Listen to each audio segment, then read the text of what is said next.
So ayan, bago po tayo magsimula mga kaibigan, pag-uusapan muna po natin kung ano ang ating magiging wiring sa ating busina. So tara guys, simulan na po natin. So ito po yung ating socket relay. So pag-uusapan po natin yung ating magiging wiring dito. Okay? So ayan, unahin po natin itong ating relay. Okay?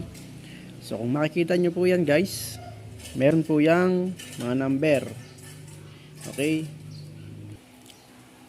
Number 87, 86, 85, saka po number 30. Yan. So, ito pong number 87, ang ilalagay po natin diyan ay ang positive ng ating busina. Tapos ito pong number 86 saka 85, ito po yung original na wiring po natin sa busina natin, sa stock na busina natin. Yung nakasalpak po doon sa busina po natin. Diyan po natin ilalagay 'yon. Tapos ito pong number 30, ito po yung magmumula sa battery. Direkta po siya sa battery natin. Okay? Diyan po natin ilalagay sa number 30. Same pattern po siya dito sa ating socket relay. Okay? Kung makikita po natin, meron po siyang blue na wire, tapos dalawang yellow na wire, saka po isang red na wire. Okay? Ito pong blue na wire na dalawang wire, ito po yung itatap natin sa busina natin. Yan. Tapos ito pong dalawang yellow, ito po yung ating ilalagay sa ating wiring ng busina, sa original na wiring po siya. Okay, yung nakalagay po sa ating motor, stock. Tapos ito pong red, ito po yung papuntang battery. Yan, red wire. So yun mga kaibigan, i-demo po natin kung paano natin gagawin sa ating pag-wire. Okay po. So ito pong dalawang blue sa ating socket relay. Tatap po natin yan sa ating busina. Yan. Tapos yung isa pong blue sa kabila.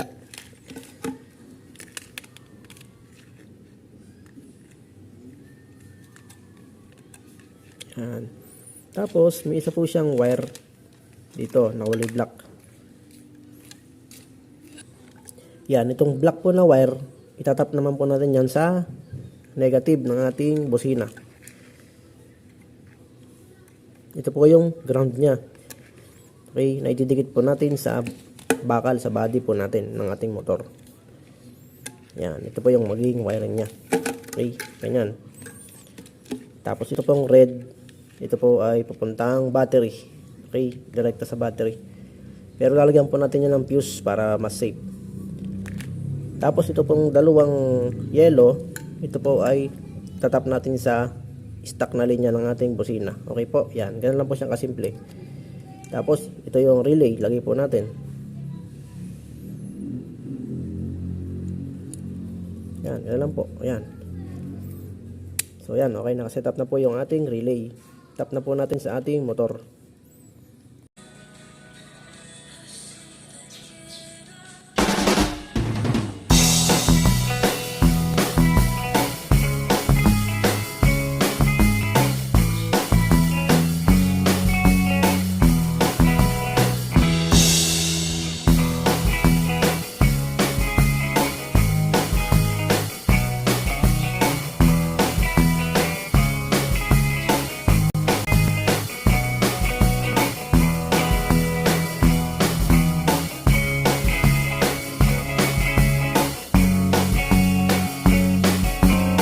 So guys, ito po yung dalawang yellow. Itatap na po natin to doon sa original na wiring ng ating busina. Yung stock wiring po.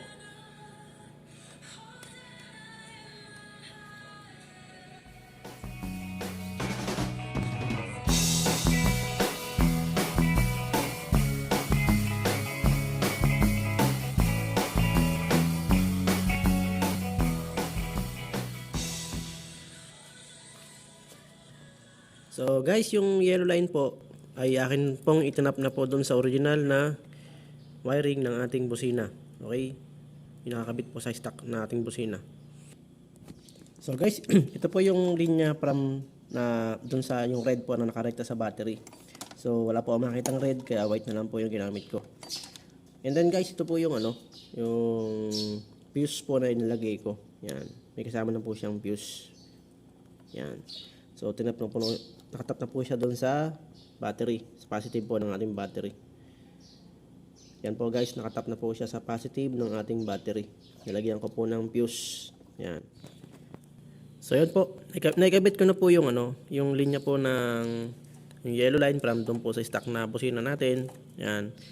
Tapos naikabit ko na din po yung ground pansamantala dito sa gilid. Yan.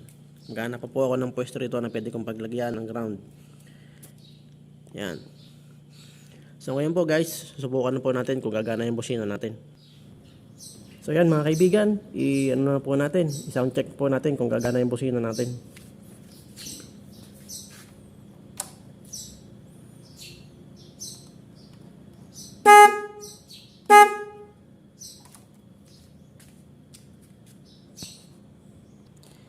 So yun mga kaibigan, gumana na po yung busina natin. So ganun naman po siyang kasimple guys ikabit.